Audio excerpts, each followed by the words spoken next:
the Sony A6400. This thing received a huge amount of hype when it came out, as a revolutionary video camera for the price. Of course, it is also fully capable of shooting amazing stills. So does it live up to that hype? You may notice that this video, full review, is quite a bit after the release. However, I wanted to make it as in-depth as possible and spend a lot of time with this camera. I actually pre-ordered it right when the release was announced. And I got rid of my old EOS M50, so we're gonna see if it lives up to that and if it was worth it. First of all, as always, we're gonna start with the boring stuff, the good old box. Nothing too fancy here. You got your specs all listed on the back nicely. I should really go close the blinds, shouldn't I? And we are back. Fixed the lighting issue there. It's gonna come with a few things, not a whole lot. You're gonna get an eye cup. Mine actually fell off of my camera and I had to buy a replacement, which is really not cool because they cost way too much, but that's okay. It comes with your standard cheap camera strap. I say cheap not because it's necessarily terrible quality, but because it's just your standard affair. It's gonna take you forever to put on, forever to take off, and it's not gonna have much padding for your neck. It does come with a micro USB cable, and you're gonna need this to plug into your camera, as I will show you later, but it does come with this wall mount adapter for the cable and the camera. Somewhat shockingly to me, this is my first Sony camera, so I don't know if this is standard practice for them, but they did not include a wall battery charger. This is the best you can do, which means you can only charge one battery when it's inside your camera by plugging this into your camera. Some might not see that as a huge disadvantage, but I think it's a little bit inconvenient. But that's just my opinion. Of course, you can buy aftermarket ones for fairly cheap. You don't have to buy the ridiculously expensive Sony ones. And that's about all you get in the box, pretty empty. And of course, the camera with a lens cap, or rather a sensor cap. Now for the actual body itself. You can see immediately it is very small. This is based on the A6300 body. There are pretty much no differences. I believe the 6500 is a bit bigger, but they're all similar in size. So if you're used to that, then you will know how big this is.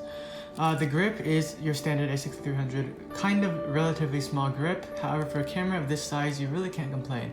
They actually did a pretty good job, especially compared to something like the EOS M50. The EOS M50 feels even smaller. It's not terribly deep, but as I said, it is not bad, and it is nice and soft touch, and it has a little bit of texture on it. I don't know if you guys can see, which really does help. Thumb pad here, thumb rest is also textured. You can see that the body, well, you can't tell, but I will tell you that the body is all made out of metal, unlike your EOS M50, which has a lot of plastics on it. This is all a solid magnesium alloy frame. It does have this really nice finish on it. It is very, very durable. I haven't had any issues with scratching, and it looks quite nice. You do, of course, have a metal lens mount, and we're gonna go ahead and cover that up now so we don't damage our sensor. You do have this nice touch screen here. We'll go a little bit more in depth into that later, but guess what? That's right, it's a flippy screen. First one of this class, from Sony at least, to have a flippy screen. It is not as good as the EOS M50 in that it still flips out to the top. Slap a mic on it, slap a flash on it, it's over. But it's better than nothing, certainly. And it will help greatly with vlogs and stuff like that. I still do wish they would make it flip to the side, but maybe that's asking for too much. It does, of course, still flip down, your standard affair. It cannot flip to the side. The actual weight of the body, as you might imagine with something this small and compact, is going to be very light. And as I mentioned earlier, the tiny size is actually very convenient for transport and just to keep the fatigue down because it's so light. But once you put a big lens on it, that kind of goes out the window. However, there are plenty of quite compact lenses that do an excellent job, so do keep that in mind. This camera does feature a hot shoe up here. Nice little cover so it doesn't get dirty. Whoops, that went on the floor. But it is nice because this means that you can attach your shotgun mics or, of course, your flashes, if I can line it up here. And that's quite convenient. This camera does also have an on-camera flash that is built in, activated with this little button here, and it is thankfully spring-loaded. That never gets old. Unfortunately, the photo quality that you will get with this on-camera flash does get old quite quickly, so I do not recommend you use it. Let's talk about perhaps the most important aspect to the usability of a camera, and that's going to be your dials and buttons. This camera is excellent for the amount of room it has. It's a tiny camera, so you can't expect too much from it, but it does make use of that space very well, and much better in my opinion than your EOS M50 does. This does have an extra dial, as we will go over. So for starters, shutter button, power switch, pretty simple. Custom button 1, I have that set to my ISO, you can set it to whatever you want. Record button dedicated here, however, I don't see any point in it, I just use the shutter button to activate recording. Of course, your main mode dial is pretty standard, and main dial 1 here, nice and clicky, doesn't feel cheap at all, made of metal. And your dial 2, secondary dial, once again nice and clicky, and you won't be accidentally pressing it down anytime soon because the buttons are very firm. I like that a lot. None of the buttons on this camera feel cheap. Standard buttons here, 4 buttons here. Nice white paint, by the way, telling you what everything is. It's nice and bright, it does not glow in the dark, and it is not backlit, but what can you expect? I just hope it doesn't wear out too quick. FN button, I have that set to my quick menu. I think that's what it is as default. And you have a button here which has many functions. It can do zoom, it can do a lot of things. I have that set primarily to my back button focus. Flash, as we went over earlier, and menu button. Again, I mentioned this was the primary dial, and what that means is that when you're in shutter or aperture or shutter priority, this is going to control your shutter or aperture, and this is always going to control your exposure compensation. Go over to manual mode, however, and this becomes aperture only, and this becomes shutter only, and of course you don't need exposure comp in that. If we take that off real quick, you can see our electronic viewfinder on the upper left there. Now, some may have concerns about being if you're left-eyed, because this is clearly designed for someone who's right-eyed, and most people are. But I am one of the few cases that are left-eyed, and I was extremely concerned about this. In fact, that's the reason I bought the M50 in the first place. I would have gone for a Sony A-series camera, but the viewfinder was in a bad place for me. However, after buying it, I realized that it's not a concern at all. So if you are left-eyed, have no worry. Your nose will hit the touchscreen and it's not a big deal. Especially with something like an eyepiece, your nose will barely touch it. It'll leave a little bit of a mark, not a big deal as I said, and it won't accidentally activate anything. Moving on, you know your standard diopter adjustment dial there. Put this back on. And that's mostly it for your buttons and stuff. Oh, you have one more here. Of course, your lens release. And while we're here, might as well mention that you do have a focusing lamp. A few final external things. You have your sling or strap mounts. I do not like this. I do not like how they did it. It makes some particular straps very hard to put on. My quick release strap, namely, because it uses rings, and this is quite thick, especially with the extra plastic bit, so it's kind of hard getting a keyring through there. But I'm sure it works well with some designs. Coming to the bottom, your standard tripod screw mount, and then if we open this up here, you have single battery port, pretty standard. This is the model of the battery. It does come with it. I think I forgot to mention that in the unboxing part, but it does come with one single battery. Battery life we'll talk about a little bit later, and it does have a single UHS 1 card slot. Single card slot might be a concern to some, but I don't think it's a big deal, but I do see where the concern might come in. Cards do fail, it is not a myth, but you really cannot expect anything for a camera this small and of this price. If you're a hardcore pro and you really need that backup 2 card slots, you're probably going to be going for a more expensive body anyways. Finally, let's talk about the ports here on this side. Very conveniently, they've gone with they got rid of those stupid rubber flappy things that you have to pick at forever. It's very simple, you know, very nice and easy. You have a microphone slot there. You do have your two ports there. One of them is HDMI, one of them is micro USB for charging and data offloading. HDMI is for tethering to an external monitor. Unfortunately, as you might have noticed, there is no headphone jack, so you will not be able to monitor your audio. That's a huge... One very important thing to mention before we go on. This camera is unstabilized. It does not have IBIS. The sensor does not move. Now, that may not seem like a big problem, just use stabilized lenses, but that's easier said than done. The Sony lenses, almost all of them do have in-lens stabilization, and it does work fine, don't get me wrong. However, aftermarket lenses across the board, vast majority do not. And that's a big problem, because Sony lenses are notoriously expensive, and aftermarket lenses often offer a much better value. However, that's really what sets this apart from the A6500, and that's why this can be offered at such a low price. Otherwise, it would just blow the 6500 out of the water. But that is something to keep in mind, because that's where your competition between the 65 and the 6400 is going to come in.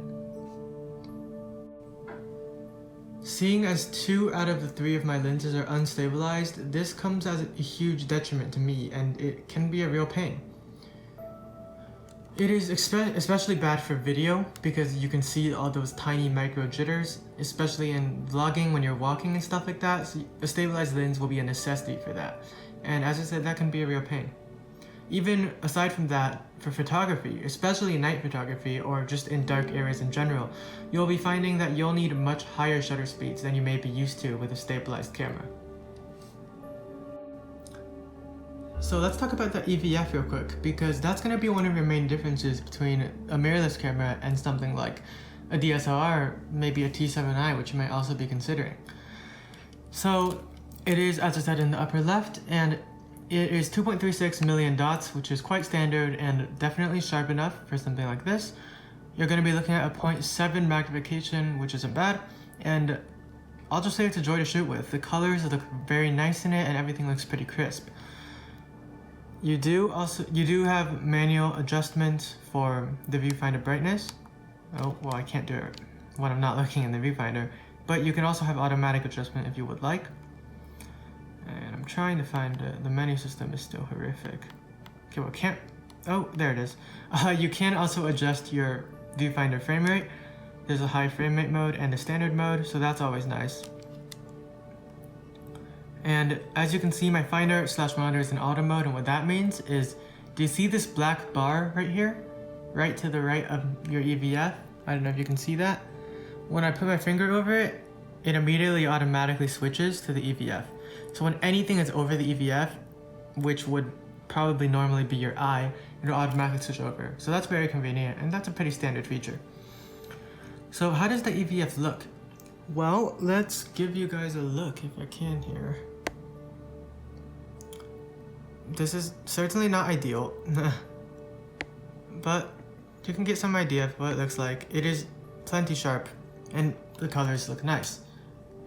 One of the huge advantages to having an EVF in general is not only do you get to see all of your menu settings and other stuff like that in it, but you get to review your photos in it. So if it's a sunny day and you can't see through your screen, or if you're in, I don't know, a concert or movie theater and you don't want the lights from your screen to be projecting outwards into the darkness, well, your EVF is a handy way of doing everything.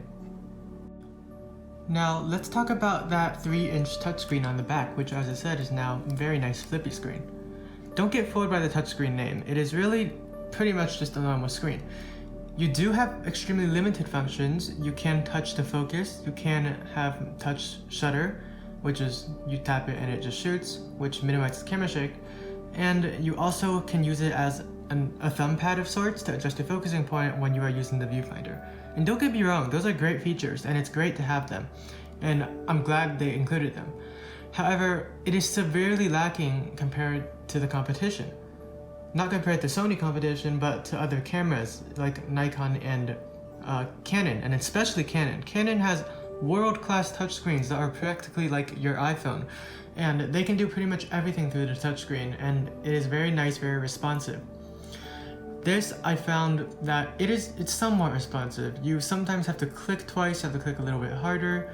It's just a little bit rough to use. You also can't do pretty much anything with it. You can see you cannot swipe to review photos. You can tap to zoom when you're reviewing, which is always great. So that is a nice feature, but it's just very limited in general.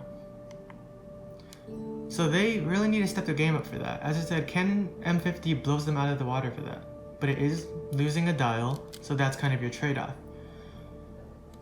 As for the actual screen quality itself, it's quite nice. It is very, very sharp. 3 inches is more than enough, and it does have an anti-fingerprint coating on it, although it doesn't work terribly well. None of them seem to. Now let's cycle through the views real quick. What information can you get from this display? Well, of course you have your really cluttered view that gives you like all the tiny information about your settings and stuff. By the way, I don't have a lens on right now. That's why it's kind of freaking out. So there's that. You can see there's also a version without all that useless information, and instead you just get your primary information on the bottom there. Another version, you can have your histogram displayed, which I personally have it on all the time because this is the one I like to use. This camera features an electronic balance. That's also very nice. And then this one is kind of DSLR mode, if you will. Basically, it disables the shooting from this, so you essentially have to use your viewfinder because you can't see what you're shooting. So yeah, although this is nice because it's very organized, it doesn't feel terribly cluttered, and you can see all your information very clearly. I personally never use this though because I like to have my screen be able to display the image. Of course, the screen can also be used to review photos and stuff like that. Adjust your menu settings, all the standard stuff you come to expect. Now I'm going to throw at you a few basic specs that you probably want to know. First of all, battery life. This camera is rated for around 400 shots in terms of stills, which is nothing compared to your DSLR cameras, but it's not bad for the class. It is pretty similar, I think actually a fair amount better than the EOS M50. So for a tiny mirrorless camera with a tiny battery, that's not bad at all. And that'll really last you longer than you think. Also, with this battery, the shooting in terms of video has been improved greatly from the A65 and 6300. You can shoot video for much longer without any overheating issues, and the battery will chug right through it. In terms of your sensor, you'll be looking at a pretty standard 24 megapixel APS-C sensor. It's going to be the same one that you see in your A6300. It is not stabilized, as I said, and it does have on-sensor phase detect. Alright, so now that I've got a lens on this camera, let's talk burst rate, and you'll be very impressed. This camera has a burst rate of 10 frames per second max, which is very good for a camera of this price. It blows the EOS M50 out of the water. In addition to that, it is a steady, maintained 10 frames per second. It's not a scam. It's not like one of those things where your buffer is 3 shots. It has a very nicely sized buffer. It is, I believe, somewhere around 40 shots. I will demonstrate that right now. We are in manual focus mode, so that focusing doesn't slow it down. So do note that especially tracking focusing, it is going to slow down a bit to track the subject. However, it's actually not a huge decrease. I have the shutter speed on 1/4000th to give it the best chance possible.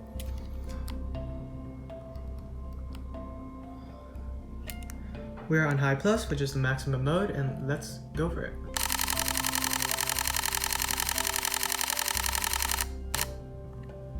We got to 40 shots before buffering, as you can see. Very nice. However, once it does start buffering, it goes extremely slowly. It goes which is very slow. But 40 shots is more than enough for most people, and of course if you let off on it, then it does start resetting that buffer or emptying it. It empties about 1 to 2 shots a second, as you can see, so it's not terribly fast, but it's not bad either. If you don't need it that fast, which most people probably don't, whoops, didn't mean to do that.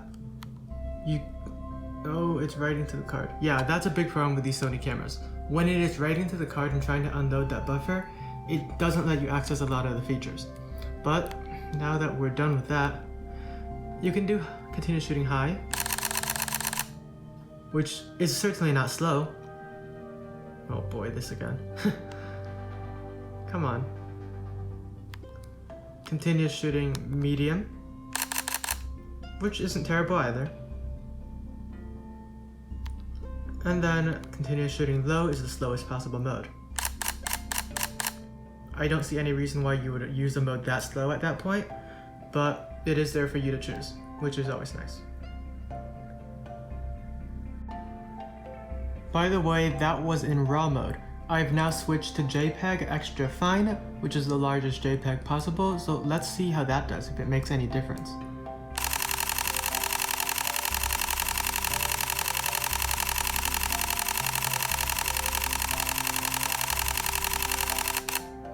Damn, that was 90 shots. And actually, I believe that if, to my ear, it sounded faster, even faster than what we got with the RAW. So that's very impressive. Now, while I wait for this buffer to clear, actually let's just skip through that. So let's talk about electronic shutter and silent shooting. This camera has it as standard, and it blows the EOS M50 out of the water in this. I have a whole rant video, in fact, posted about how bad the EOS M51 is. This one has a true electronic shutter, and it works well. It's completely silent, and when you take a photo, it flashes a bit to let you know that you've taken a photo. You can see it looks just like any other photo. I am under artificial lighting here, so you do see a little bit of banding, and that's to be expected. I don't really know if you can tell through this camera, probably not, but I can see very mild banding with my naked eye. And that's at 1/80th of a second, which is not a terribly high shutter speed. So that's a little bit worrying. And if we come up even higher to like 1/2000, say, you do see extremely severe banding. But that's to be expected. That's gonna happen on all mirrorless cameras when you're using silent electronic shutter. That's just part of how these cameras work. But as I said, it's only under artificial lighting. Under natural lighting, you will not see this. And under slow shutter speeds, it'll be very minimal. This is, however, one of the more severe cases I've seen. That being said, it more than redeems itself in the fact that it does still have full burst mode. You can't tell that it just took a burst, but believe it or not, it just took 12 shots. Now, the burst is slower. It is noticeably slower than if you're using your mechanical shutter, but just the fact that it has it at all is really, really cool, and it is fast enough for most applications. The only main problem with it, as I said, is banding, but it is a fully featured electronic shutter. This camera does conveniently have a variety of manual assist features that can be turned on and off in the settings, depending on whether you want them or not. First of all, you do have focus peaking. I have mine set on red. It does come in red, yellow, white, and blue. As you can see, it does highlight what is in focus very nicely. Additionally, it has manual focus assist in terms of zoom. As soon as I move my zoom ring, you can see the peaking goes away a little bit so that it doesn't distract you, because if it was on, you probably couldn't see anything when this zoomed in. But you can see it does zoom in very far to give you a nice view and help you focus. If you press the main button here, you can actually zoom in even farther. So that's very nice. Another assist feature, this time in relation not to autofocus, but actually to your exposure, is going to be zebra lines. Not many cameras have this these days, so it's quite nice to see a budget camera have this. Well, relatively budget. You can see what those are is they will highlight your overexposed areas. I have mine set on 100, meaning it'll only highlight the areas that are 100% overexposed and aka completely blown out. But it's very convenient to have, which will help guide you in your exposure. Additionally, you do see, yeah, you can probably see that. There are grid lines, these are also optional. So this camera features a variety of assist features that'll help you out in terms of manual shooting. Alright, so let's talk about autofocus. This is a place where the A6400 actually really excels. In fact, Sony actually draws some comparisons to the good old A9. So first, let's just go over some basics. First of all the demonstrations I'll be having are going to be using a Sigma 30mm f1.4 DCDN. It is not a native Sony lens, so it may affect performance ever so slightly. However, from my own testing and from what I've seen online, this lens is almost like a native lens, so it'll work pretty much as well as a native lens. It works very well, trust me. But yeah, just wanted to get a disclaimer out of the way. And then this performance, as I said, will vary between lens models and brands. And also, I will have a full autofocus test out later. So if you want a full test, check out that video. I'll have a link in the description below. But this is just going to be a quick overview. So first, let's go over the modes. Nothing too special here. You have wide, zone, center, flexible spot, which is where you have, the single spot you choose from, expanded flexible spot, and tracking. Now this is what really makes this camera special, is its tracking mode. It works very well, and it in fact also works with eye detection autofocus. Yes, this camera for just $900 has eye detection and it works very well. It also has, of course, face detection that comes with that, and it even has animal eye detection. Although, in my experience, that hasn't been really working for me. In the settings, you do have to switch it. By the way, this is in the firmware update if you don't have this, so check online for that. But the new version does have animal eye autofocus. Let me try to find it.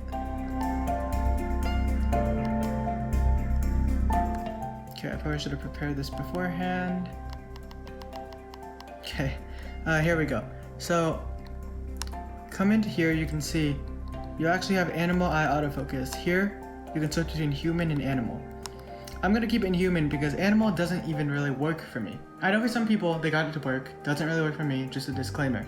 But human autofocus works excellent, even with tracking. Animal eye autofocus does not work with tracking. Alright, so now for a quick demo of autofocus speed. I've got it set on single autofocus, so non-tracking. Well, not single, it is continuous, but it is non-tracking. Single point here. So let's just do a real quick demo. I do have a little lamp set up to make things brighter.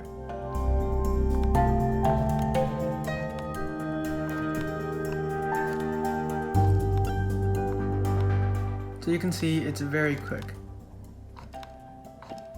It will be slightly better with even better lighting outdoors. However, this is already somewhat decent. It's not the best, of course. And also, as I said, it will work better with this native Sony lens. But this is already very fast, very acceptable for almost all situations. Up next, let's take a look at our tracking abilities. I'll set it on tracking. Oh, whoops, that's not supposed to happen. There we go. Set it on tracking autofocus here, and let's just take a quick look. So first of all, let's get it focused. There you go. It is tracking. That you have the two vertical bars on both sides of the box. That's how you know it's in tracking mode. So let's see how it works.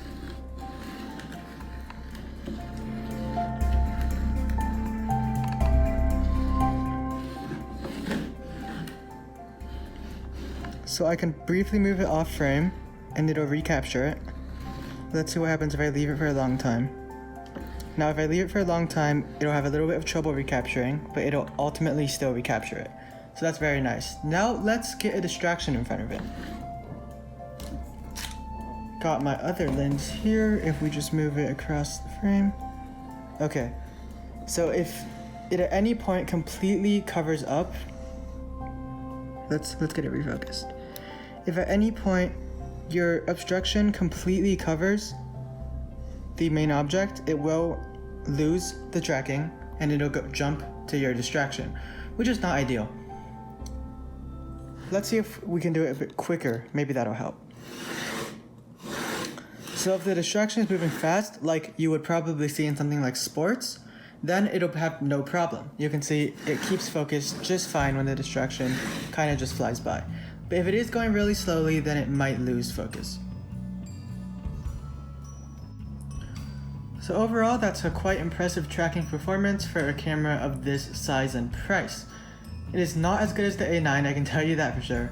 However, it is still very good. They could use a little bit of work on the subject tracking in terms of keeping the tracking on the object you intend.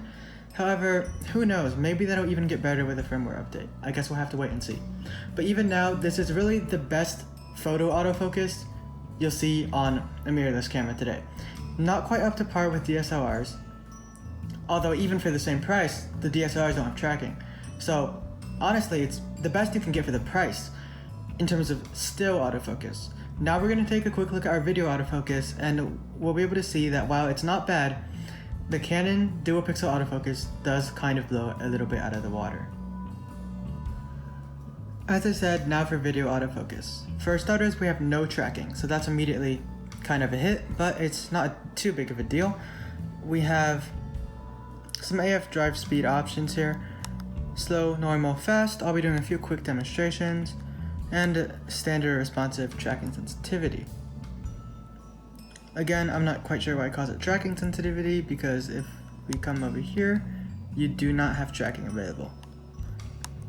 However, let's take a look at our speed. So let's trigger the recording, and this is on the slowest possible mode. So don't be surprised when this is slow. It's supposed to be slow to kind of give you a cinematic vibe, if you will.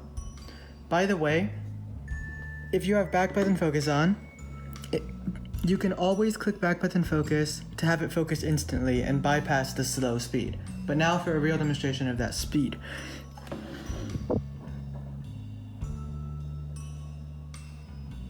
So you can see it takes quite a long time and is very smooth and gradual when it does change autofocus. As I said, we cannot hold the slowness against it because that's what we set it to do. Oh, we're having a bit of trouble. Okay, sorry, that was my bad. I put it a bit too close to the lens. That was beyond its minimum focusing distance. Let's try that again. Okay, well, I guess it's gonna focus on the wall now. Yep, there you go. So yeah, slow speed, very cool. Gets you that cinematic feel. Now, we'll come to the other end of things. Fast and responsive. So this is going to be the fastest possible mode. So let's take a look at how this goes. So we have recording triggered once again.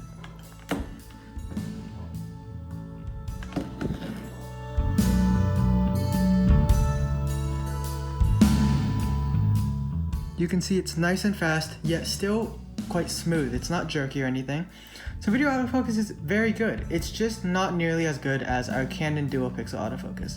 Nothing really beats that. Another small problem that I would warn you against, or rather why I would warn you against using the modes we're currently in, which is responsive and fast, is you'll start to see the downfalls of a focusing system like this, which is that it hunts for focus a lot. It micro adjusts. As you can see, if we can get it to focus. I don't know if you guys can tell. I might throw in the clip from the actual recording of the A6400, but right now it's micro adjusting. And you can't tell if you're looking at the subject, but in the corners of the frame, you'll see it coming in and out, just by a little bit, but it's enough to be distracting. I'll throw in a clip now to show you what that's like.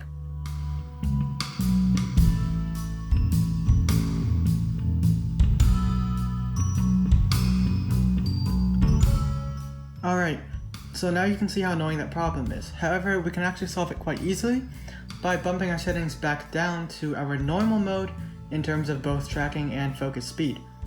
What that does for us is it's still much faster and much more usable than the slowest mode. It's still quite fast, but it keeps it very smooth, and it gets rid of that annoying focus breathing, or not breathing, but focus micro adjusting. So now, you can see we have decently fast, smooth focus with none of that focus jittering. So overall, quite nice.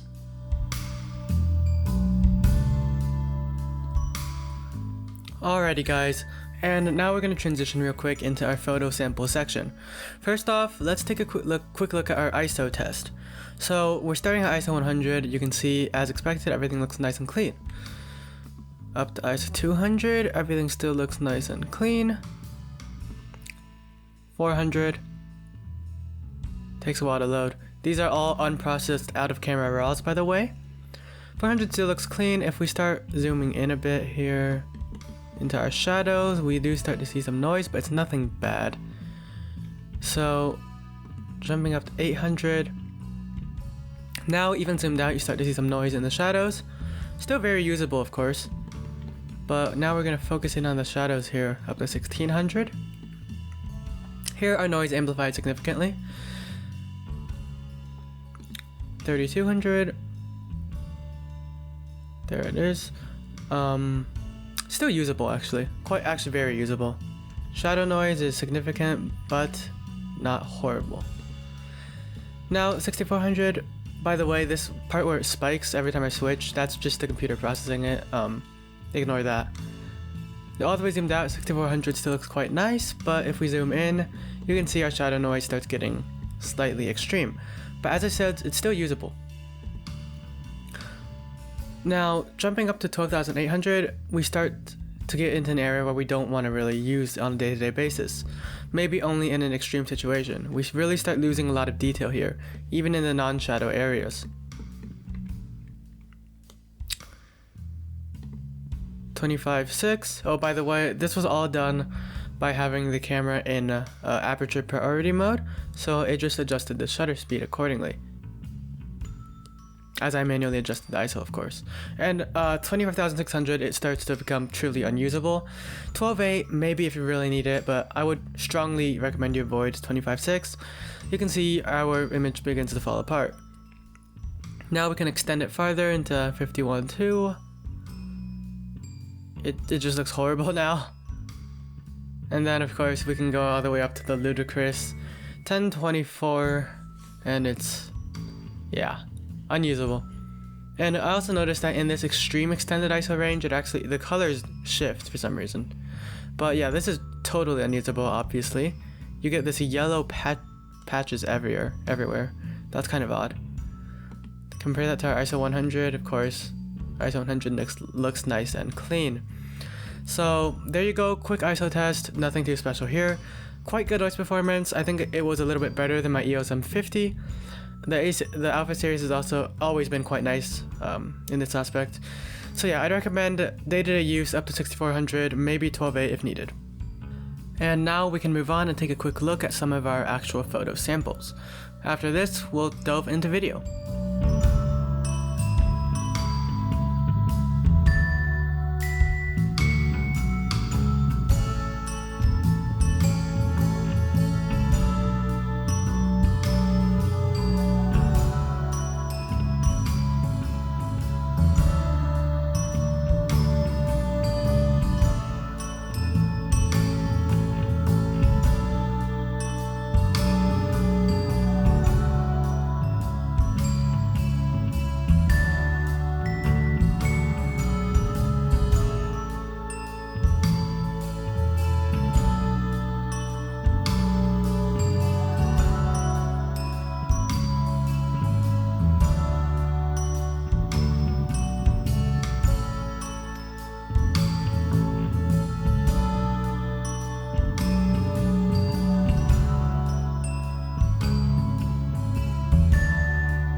So as we mentioned before, this is an extremely video-focused camera. It's perfectly capable in stills, in fact extremely capable, but it also has a lot of video-focused features, and the specs really back that up. We've talked about how the flippy screen really helps vloggers, or just anyone who wants to film themselves, but this year the specs really blows everything away. They've gotten rid of the record limit. No longer can you only record for 30 minutes, like with any other camera, and this is really revolutionary. You can record as long as you want until your memory card is full or you run out of battery. Battery life isn't great, but optionally you can purchase an overpriced power adapter where it's direct power, like a direct power adapter. You can do it from either the wall or more commonly probably a portable charger, and then it'll just run for hours and hours. So that's super nice. Additionally, they now have 4K, 30 FPS, with no crop whatsoever. Autofocus also is not affected, so that's super cool. Finally, we also, of course, have, oh, didn't mean to do that. but we do have slow motion now if you have a fast enough memory card. 120p, which is very nice. That is going to be 4 times slow motion if you're playing it back at 30 FPS, or 5 times slow motion if you want to play it back at 24 FPS. So super cool. One thing that is important to note, however, is that this camera does lack in-body image stabilization. We mentioned this before, but it's extremely important for video, because unless you have a stabilized lens, it's not going to be a good day for handheld video. You need a tripod. I think, personally, I'd still take this over the A6500 for video, just because of all the spec changes. That stuff is super nice to have, and sure, it doesn't have IBIS, but most lenses, especially native Sony lenses today, are stabilized. Now, unfortunately, the lenses I have are all aftermarket, other than that 55-210, which is low quality lens. It does have IBIS, but you know, it's not a very good focal range for video anyways. So that's kind of unfortunate for me, and I've really felt the pain of not having IBIS. However, just keep that in mind. You do also get a hefty price reduction from the A6500, so there's that too. Let's take a look at some video samples.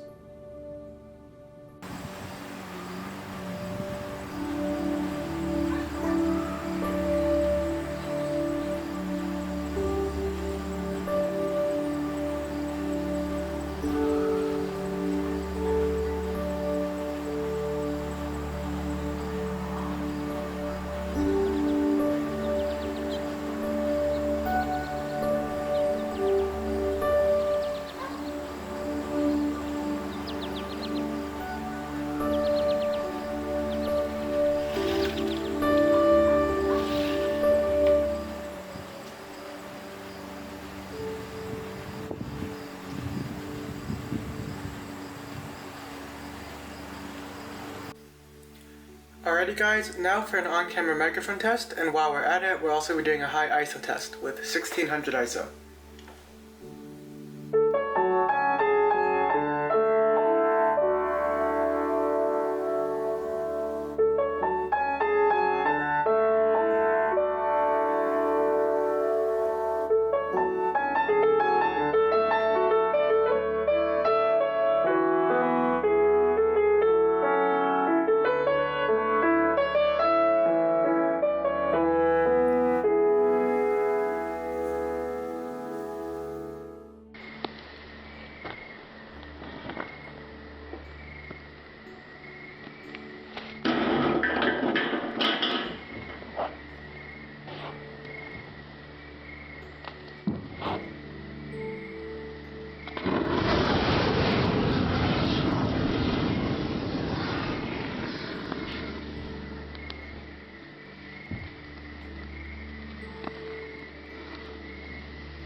Now let's talk wireless connectivity.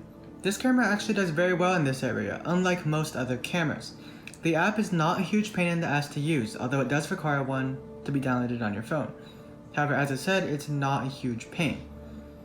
You do have the ability to send photos automatically to your phone, which is really cool, and then you can download them on your phone. They will be slightly compressed so that the file sizes are more manageable, but that's just that's to be expected. You also have control with your phone, which is super cool. You can use your phone essentially as a remote shutter, but not only is it a remote shutter, but you're getting access to all of your settings as well from the touchscreen of your phone. The lag, which I've tested, is quite minimal. It is there, but it is minimal. So that's super cool. Airplane mode, pretty useless. So you do have Wi-Fi settings. You also have Bluetooth on this, so you have both Wi-Fi and Bluetooth. And in addition to that, you also have, as you can see, NFC. So this has overall pretty much the whole suite of wireless connectivity features. So that's super cool to have. Alright guys, and that's all I have for you. It's finally time to wrap up this in-depth review of the A6400. As you can see, this is an extremely capable camera, extremely for the price, both for stills and videos, and it is indeed great for vloggers, like the rumor goes. Don't let its size fool you, or its price for that matter, because honestly, it is an extremely powerful camera crammed into a small and very affordable package. Compared to the A6300, this is definitely worth it. Go for it. It's worth the extra cost for all the extra features. Now compared to the A6500, you'll have to make some strong decisions. Because the A6500, it does have a few features this does not have, namely IBIS. That is kind of a huge deal. That being said, there are workarounds for this, and if you're planning on getting native Sony lenses, which have in-body stabilization, then you don't even have to really consider this as a factor. Overall, with all things considered, like the new specs and the tracking on this camera, I'd say this is probably a much better value than the A6500, but that's just my opinion. If you value IBIS, you're going to want to go with that, albeit at a much higher price. Compared to something like an A7 III, this certainly can't replace it. However, some of the features are actually more powerful, like the flippy screen, and your autofocus tracking, and the eye detect and stuff like the animal eye detect and stuff like that. So, pretty cool that it can even beat out a camera that expensive in some ways. But as I said, it is still no match for it. That is objectively still a much better camera. But what do you expect? It is quite literally over twice the price. This would, however, serve as an excellent backup camera if you're already in the if the Sony ecosystem, if you already have a bunch of their lenses, and your main camera is an A7 III, A7R III, or an A9, this would serve as an excellent secondary camera. Now, here's probably one of the biggest comparisons, most important ones, compared to its competitors, like the M50. This camera is better than the M50 in every way other than video autofocus and touchscreen capability. If those two are super important to you, you might want to take a look at the M50. In fact, it's even cheaper by quite a bit. However, in all other ways, this is a much more powerful camera. That's pretty much all I have for you guys. I hope you guys enjoyed this review, and I hope it really helped you out.